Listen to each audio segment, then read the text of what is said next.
ఏళ్ల తరబడి ఎన్నో బెదిరింపుల్ని సహించి హైదరాబాద్, సికింద్రాబాద్ లాంటి ఏరియాస్లో మీకు తెలియదు ఏంది, అలాంటి చోట్ల కూడా కాంగ్రెస్ని నిలిపిన కార్యకర్తలు ఉన్నారు. నిజంగా వాళ్ళని చూస్తే ఈ రోజు కూడా ఇన్స్పైర్ అవుతాను. వాళ్ళలో ఎవరికన్నా ఇవ్వండి, I'll be very happy. Okay, అంటే మీరు చెప్పిన వర్డ్స్ వెనకాల ఇప్పుడు నాకు ఒక పెద్ద బ్యాక్గ్రౌండ్ మ్యూజిక్, పెద్ద ఆర్ఆర్ వినిపిస్తా ఉంది. Right, okay madam.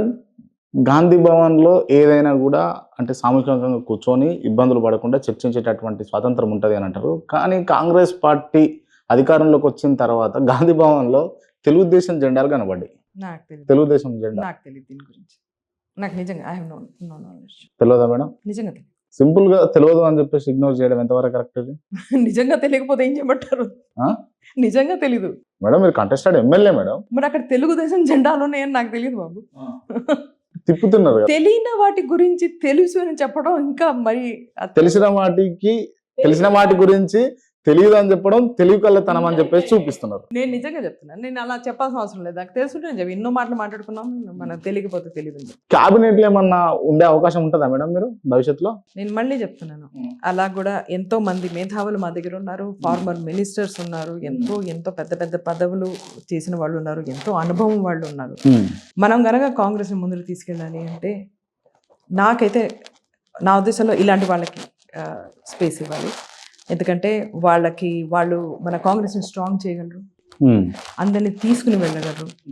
అలాగే వాళ్ళు కనుక ఈ స్టేట్కి కూడా ఏదైనా మంచి చేయగలరు.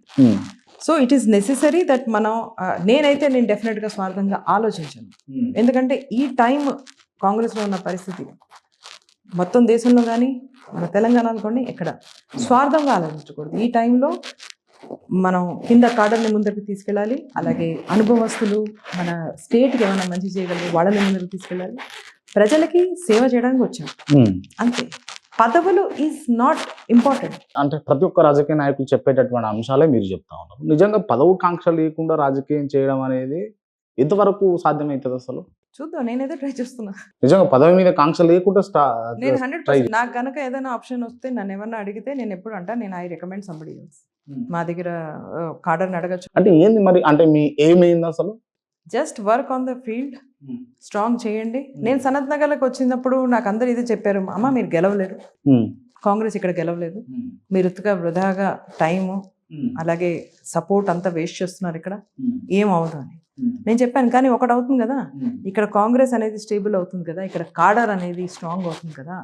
ఇప్పుడు నా దగ్గర చాయిస్ ఉంది, కాంటెస్ట్ చేయొచ్చా చేయకూడదని. కాడర్ ఎక్కడ పోతారు?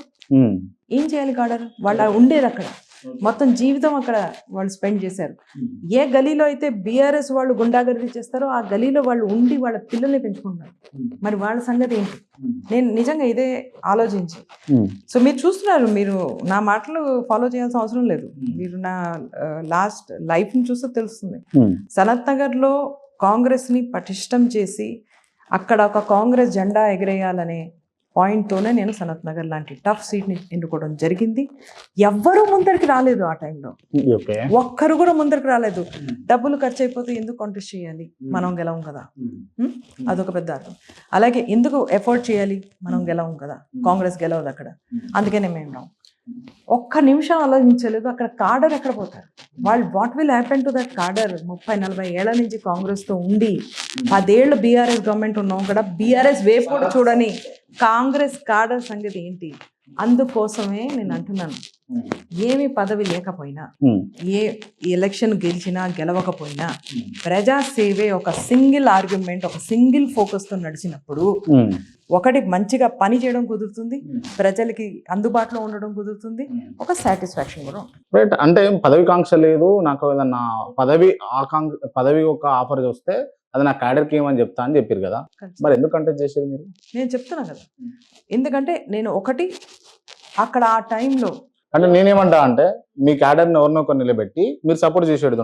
100% నేను ట్రై చేశాను చూడటానికి. మొత్తం మేము ముందర నేను చెప్తున్నా కదా, మన హక్కు మన సనత్ నగర్ అనే క్యాంపెయిన్ నడిపినప్పుడు చూసింది ఏంటంటే అక్కడ ఏ కాడర్ ఆ టైంలో అక్కడి నుంచి వాళ్ళు ఒక ముందరికి వెళ్ళాలి కదా, నడవాలి కదా, ఆ నడిచేది ఉండేది. ఒక టైం ఉండే సనత్ నగర్లో, మనం ఇంత సేపు మాట్లాడడం కాబట్టి ఈ మాట నేను మొదటిసారి చెప్తున్నాను, ఇంకెవరికి చెప్పలేదు.